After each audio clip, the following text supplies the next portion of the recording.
Dr. Sangeeta. Hello, everyone.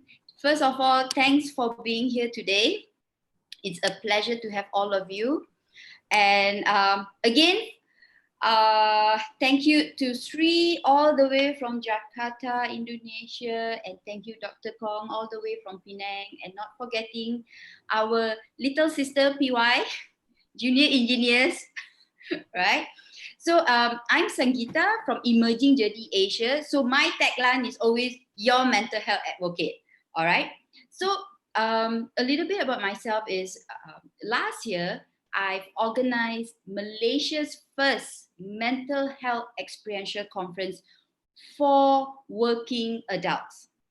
All right. So this conference held 3 days where we have the Minister of Health, Human Resource, Youth, and other organization agencies such as NIOSH, all was on board, and Lembaga counselors and all that.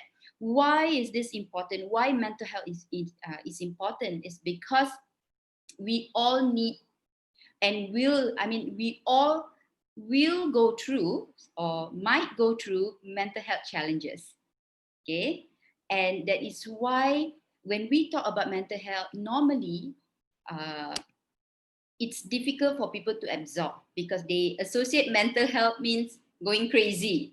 Mental health means you dah gila. You know, you go to mental institution, you need to take drugs, you cannot function. So that is why I start advocating mental health. And what EJA, Emerging Journey Asia, does is also we do a psychometric assessment, we do talent development programs for employers and employees for their performance and productivity. So basically that is Emerging Journey Asia and myself. Okay, back to you, PY. Thank you so much, Dr. Sangeeta. So now let us move into the interesting part of today's agenda. And yeah, let us now hear from our panelists today on their thoughts about the topic of engineers' mental health. And so let's start with Dr. Sangeeta. Dr. Sangeeta, could you please provide an overview on why we have chosen to talk about today's topic? And please do address or outline the definitions or terminologies regarding the common jargons used in mental health, because most of us are actually engineers. You talk to us about bolts and nuts, perhaps we can understand better. So let me pass this to Dr. Sangeeta. Okay, so I'll just share my screen, yeah. So when you talk about bolts and nuts, that's not my expertise. That's where we all need to work together and collaborate. So I'll share my screen on. Okay, so hold on. Let me just share what I have. Okay, hold on.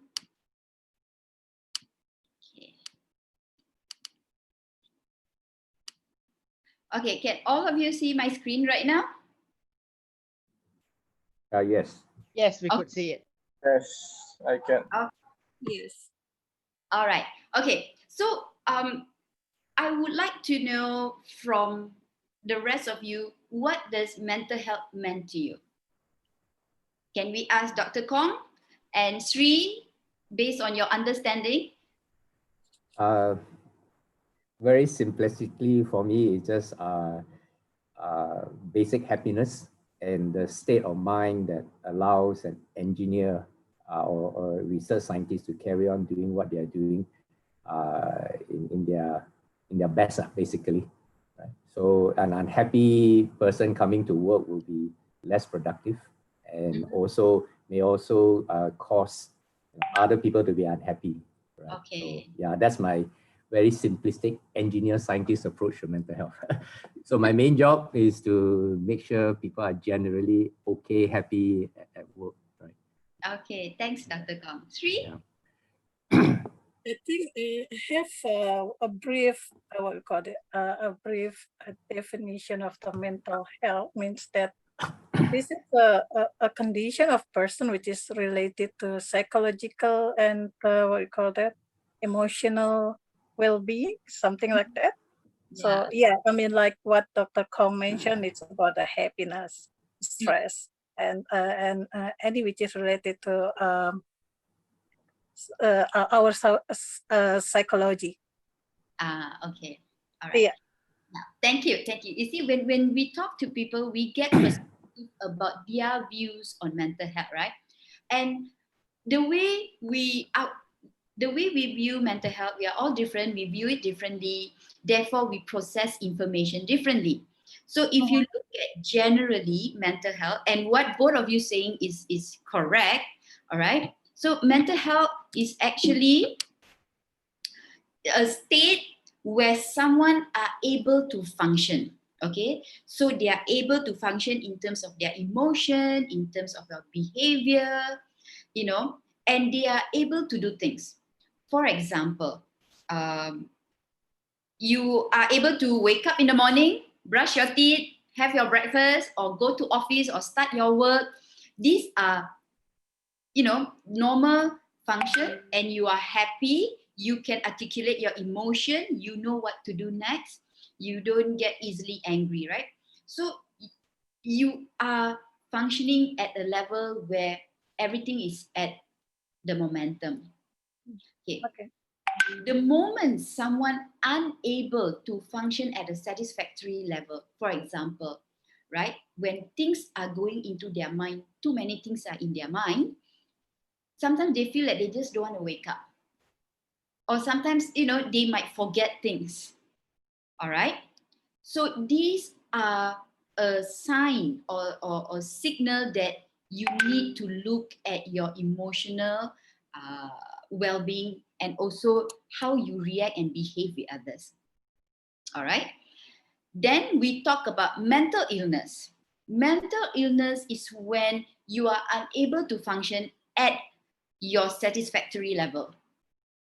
That means right now you isolate yourself, you know, you will get angry very fast, you know, your mood will just change, or you might have fear and anxiety to the extreme where you need to seek medical attention. All right, you need medical treatment. So that is to the extreme.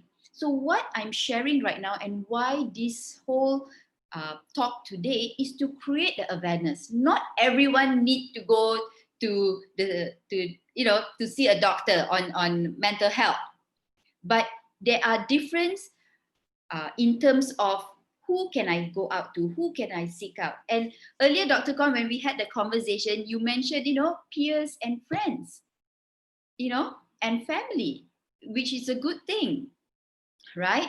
So always seek out. So the next thing that I would like to share is we need to know the difference between what is a counselor, what is a psychologist, and what is a psychiatrist. Okay? So if you look at it, counselor, we have around 8,000 over counselors in Malaysia, all right? All registered with Lembaga Counselling Malaysia, Counselor Malaysia. So a counselor, they may hold a degree or master's in counselling, and then they see less disturbed client, okay? They cannot prescribe medication, they cannot diagnose you, all right? And they will talk to you in terms of getting back into function, what is bothering you, how can you move. So this is a counselor's role and duty and a lot more. So when we talk about psychologists, they need to have a degree or higher in psychology. All right. So they can diagnose, but they don't prescribe medication. So they also do assessment. Okay. And the last one, we have psychiatrists. Okay. Psychiatrist is a medical doctor. Okay. They need to be a medical doctor because they need to prescribe medication. And people who have severe, okay, moderate to severe symptoms will be in psychiatrist department. But it doesn't mean you're unable to function. Those individuals who go and seek psychiatric treatment, if they take medication and they go through that recovery journey, they can function as normal. Yeah. So this is what I would like to share the difference between counselor, counseling psychologist, and psychiatrist. Yes. Right. Okay. Any question anyone wants to ask? Is it clear right now about the three different roles in terms of counselor, psychologist, and psychiatrist? So we want people to be aware about these are the channels that you go through. Yeah. And also, again, we do have befrienders, we do have Snagem, where it's online. You know, you call them and you voice out your worries or your concerns. Okay. Yeah. Yeah, just a quick question. Psychologists, psychiatrists, somehow I think we know where to go to, basically hospital, right? Yeah. We have referred a few cases from people who we are in contact with that we referred to hospitals. Mm-hmm.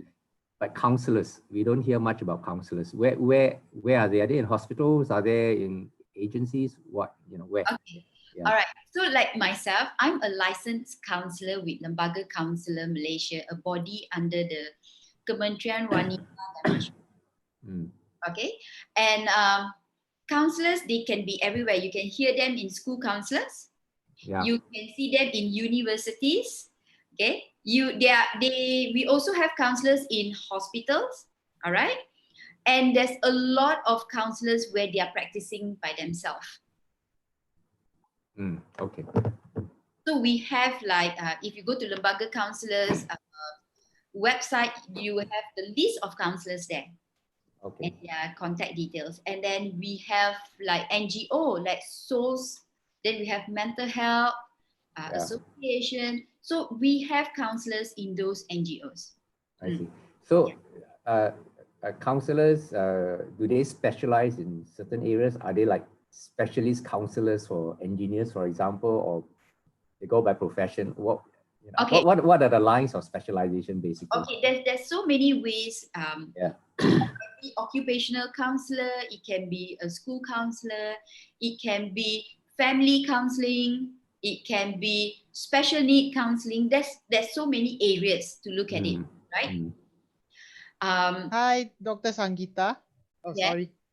Oh, yeah, we have a question from Sivanesan. Okay. It's a qualification in counseling compulsory to be a counselor? Okay. So if you are licensed counselor, then you can practice counseling. Okay. And because it takes you a number of years to master the skill in counseling. Because when you talk about counseling, there's so many things. You need to learn about the ethics, you need to learn about multicultural, you need to learn about counter transference. We don't let other people's information and experience bother us so much. So you need to be qualified to be a counselor. But there are skills that you can learn where you can assist people. Right? Okay, that's very good actually. Yeah. Because only when we know the correct way how to assist someone without jeopardizing ourselves, that's the best way, I feel. Yes. What about Sri? Kat Indonesia macam mana, Sri? We can't hear you. Sorry, I forgot to unmute. So then we have a similar scheme, I guess. That means we have a counselor for a specific area, like family counselor, and then I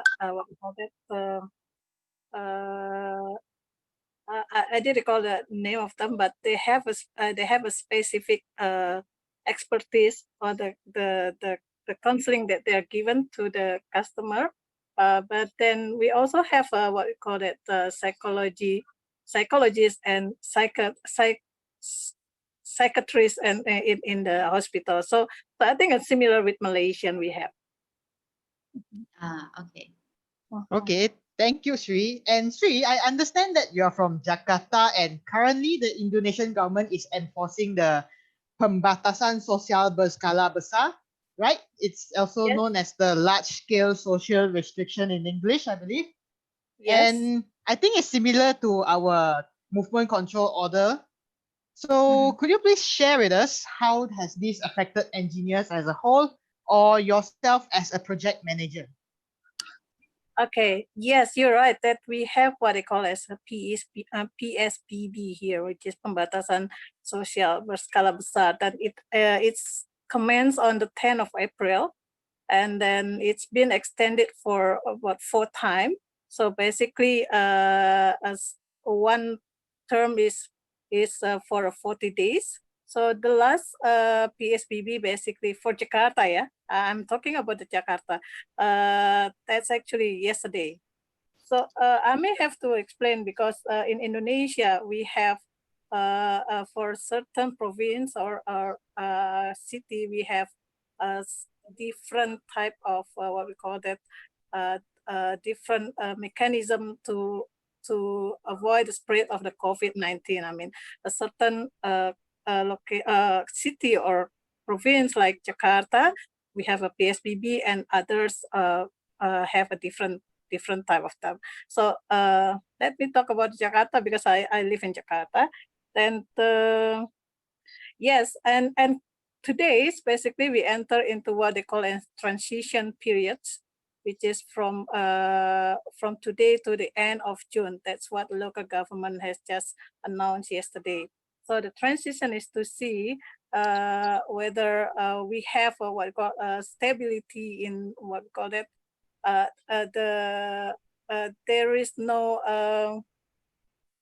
I would say that if the condition is stable, so then we can complete the transition period and then go into what we call as a new normal. So currently we're still in the transition period. If you ask me about what it is affected to the engineer, I may say it will be different from person to person because it's also related to the what we call that to the policy that has been imposed or enforced by the company where they are working.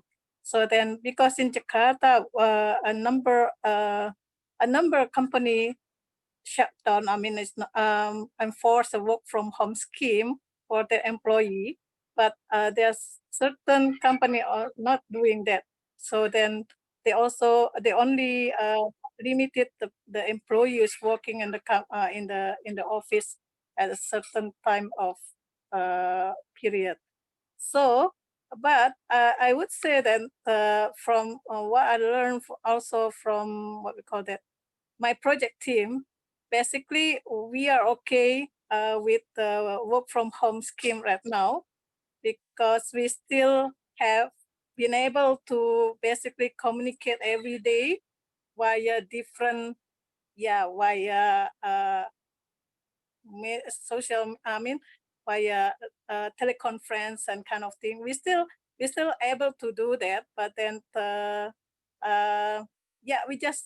we just has a different environment or the way of communication. That's all. I mean, we're still okay. I mean, if we focus to the if I'm focused to the project team that I'm managing now, so far our team is still okay with the work from home scheme. Thank you so much, Sri. I believe most of us who work from home is experiencing the same thing. You know, we are so not used to it at the start, but I think now so many of us are already IT pros. We are pretty good at IT now. So let's move on to Dr. Kong. Dr. Kong, I'm sure you'll miss spending time at Tech Dome Penang, am I right? Yeah, because we are a science center. Because I know that you really enjoy interacting with all your visitors. And yeah, do share with us how has the MCO affected science centers or any other interactive STEM learning centers? And what is the way forward? Now we are looking for the way forward for such learning centers. So could it be high-tech solutions such as online science interactive programs, or perhaps science kit delivered straight to your homes of parents interested to letting their children explore? So please share with us, Dr. Kong. Yeah, Science centers will be greatly impacted because the bulk of activities, involve interacting with students and also, with the public. Okay, so our mission is essentially to promote science. And then the other aspect of our work is not just people coming to our place for programs and events. We do incredible amount of outreach work. So in terms of numerically wise, in terms of people coming to Tech Dome, like last year we do about 140,000 visitors. So this year we'll probably drop that by 90%. So just to give you a scale, we did pull through January and February, but for the rest of the year, we think it's going to be a total wiped out. Then our outreach programs as well, we are unable to go out, and a big part of our audience are schools. And now, even if school reopen, I think there's going to be a lot of restriction on extracurricular and all that. We are extracurricular to the schools, right? So outreach last year, we went out to about 140,000. So total impact, numerically wise, visitors to our place for programs, events, and all that, plus outreach, we are, are going to miss out on about 200,000+ people, right? So the impact will be huge. I think like everyone else, we're trying to get online. Actually, we did have a strategy for the next 3 years. We do our strategy planning on a 3-year cycle. So we do have a strategic element called Go Digital. So I guess the MCO and COVID has pushed us into that sphere and caused us to accelerate a little bit on this front. Everyone, like here, for example, we're doing webinar, we're doing online videos and all that. So just to get us rolling very quickly, we have 2 immediate programs. We call it Science at Home. So with that, we try to engage our audience with things they can do at home in terms of, science, right? Then the other one is Science Stream, which is sort of an interview webinar type kind of a thing. We do on every Friday. And this is more for the general public. But as you can imagine, most of the talks are focused on COVID now. So all the sessions have been on COVID. We had, because of our linkages with international science centers, we got speakers from overseas, like from China mainly, because of we thought it'd be interesting that it was the epicenter. So we got people from the China Science and Technology Museum, researchers and medical people to come in for the interview. Beyond that, we are working on different things. So now we trying to move rather quickly to develop an integrated STEM education resource platform so that people can go into that platform online and pull out all sorts of science and technology related material. And hopefully we can slant most of the materials related to the Malaysian school syllabus. So that immediately helps the students and the teachers. All this while we have been focused mainly on extracurricular because we say that, well, since the school is doing the formal curriculum, we don't want to imitate them. But now there's a need because students cannot go to school. So we got to bring things that they can use online for as instructional materials for them and also for teachers as well. So we are trying to build those resources. So in a nutshell, this is what we are doing. Yeah. Yeah. Thank you so much, Dr. Kong. And yes, you know how active am I in STEM outreach and all. I believe I've been working with you for quite a few. So yeah, I do miss doing STEM outreach as well. So we have currently we are going to enter the first Q&A session. And I see question from Mr. Ahmad Shamiri. So I believe this is directed to Dr. Sangeeta. Let me read out the question. So in Malaysia, do we have specific counselor for engineers to refer to, or the counselor is referring to what kind of problem they have, not by industry or job nature? So this will be for you, Dr. Sangeeta. Yeah, thanks Ahmad for the question. So in Malaysia, the counselor are referring to the problems that they have. Yeah. So for example, if you talk about industry, we can talk about engineers, we can talk about doctors, we can talk about accountants, lawyer, or normal general worker, it's just a specific job that you have. But when it comes to problems, we might have similar, right? For example, you might have anxiety right now with the COVID-19 to go out or you have fear of mixing around, socializing with people. Even if you are an engineer, the same anxiety of mixing around and going out can be with an accountant or a lawyer. So it doesn't look at roles or position or industry, because mental health, it doesn't see your position, it doesn't see what industry, it doesn't see what color, what race you are, which country you are. It will affect, and how you identify it earlier, right? By addressing this issue, by acknowledging you need some sort of help. It might not be to the extreme of seeing a psychiatrist, but you need to evaluate. You need to be mindful of your behavior, of your emotion and your thoughts. So it doesn't really specifically say that, oh, if I'm in this industry, therefore I have these issues. No. All right. So I hope I answered that question. Okay, thank you very much, Dr. Sangeeta. And this is why we open this forum up, so that people will be aware what mental health is. And we have another question from Mr. Muhammad Khair, Engineer Muhammad Khair, sorry. Let me check because, okay, is there any quantitative measures? Hold on a minute.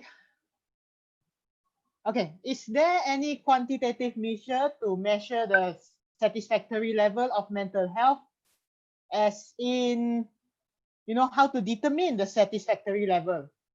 So that's for you, Dr. Sangeeta. Okay, so if you look at it, there are research, there are assessments to measure somebody's anxiety, depression, stress, happiness, and the mental well-being. And I do agree that, we are all different, we are all unique. Therefore, we address things differently. Okay, but there are measurements that say that if you are within certain scale, then you might have mild symptoms.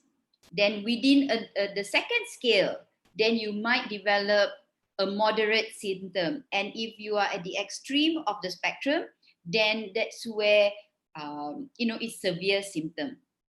All right. So everyone is different. We evaluate it differently. So the satisfactory, if you ask me, the best way to look at it is, first, are you able to function satisfactory? That means you are able to wake up, you're able to do your task, you're able to move around, you're able to socialize. So when this is up to your satisfactory level, that means you have a good mental and emotion towards the things that you do. But if suddenly that satisfactory level drop, because you need to evaluate yourself, right? You feel that you don't want to meet people, you have fear, or right now with COVID, every time you will wash your hands, if people cough, you start to like, oh my God, someone is coughing or someone is sneezing. So it's time for you to re-evaluate. Okay? So when you evaluate, how you do it is, do I watch a lot of negative news in social media? Do I read a lot of negative, articles? So that might contribute to your satisfactory function of you fear or anxiety or have this kind of challenges. Yeah. Okay. Thank you so much, Dr. Sangeeta. And let us attend to the third and last question for this session's Q&A. So this is a question from Mr. I'm not sure, sorry, Satya Bama. So it's directed to Sri. So Sri, how's the delay of your project? Is it 3 to 6 months perhaps? Okay, Thank you for the question. So basically, I may have to explain more about the project that I'm managing now. So this is basically an engineering consultancy, engineering services project. So we are more doing what we call that from initially from the office, but now from home. So basically, it's not a construction project. That's the thing, because construction project, most of the construction project is actually still undergo at this moment with a certain what you call certain restriction apply. So for us, I mean, because this is engineering, and what I would say that basically we don't have a significant delay on the project, because uh, we still can be able to manage from a distance. I mean, through the teleconference. We use also have sort of a teleconference with the client earlier, before the work from home scheme. So then we also used to have sort of a online review with the client too. So I would say that there is not a significant delay on the project. If there is a certain slip on the schedule, that's more because we have an additional what we call that additional work coming, and then additional requests coming from the client. So that's kind of thing. Hopefully that answers the question then. Okay, thank you so much, Sri. So this is the end of the first Q&A session. So next, moving on to our next agenda of the day, let us now talk about what are the challenges faced by the industry amid the unprecedented COVID-19 pandemic. Sorry, my English. I have a bit of nervousness now. And we can view it from the employer's view, the employee's view, or even the regulatory standpoint. So we are very fortunate to have panelists from different backgrounds today to share with us about their insights. So let us start with Dr. Kong.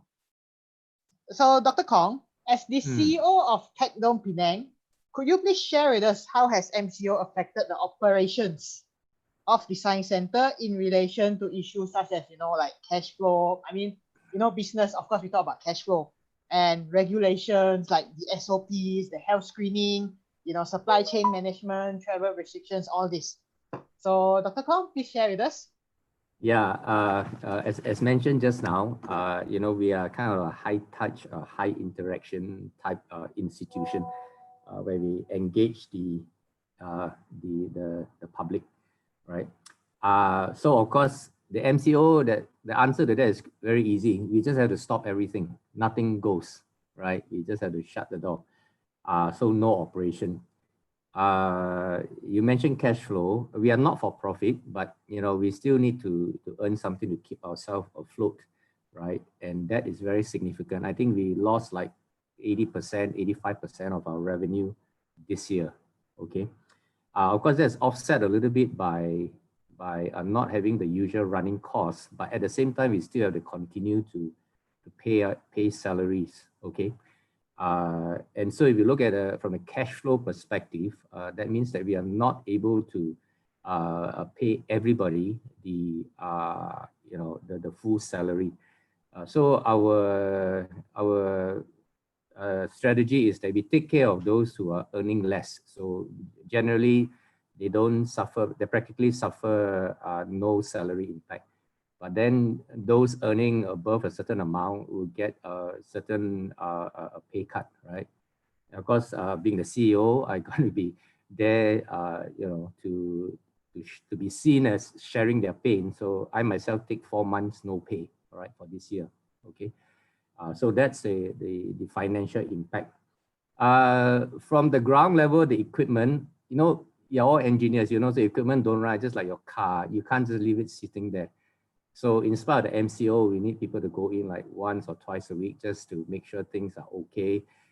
Those porous stuff don't get moldy and kind of thing. So we still need to lubricate. We still need to check, even though things are not running. so that they don't all break down when we open again. Okay. Now with the CMCO, the conditional movement control, we are allowed some movement. So what we do is that we basically just take the rule of thumb, all the usual social distancing, washing your hands, personal hygiene, that kind of stuff. So what we do is that we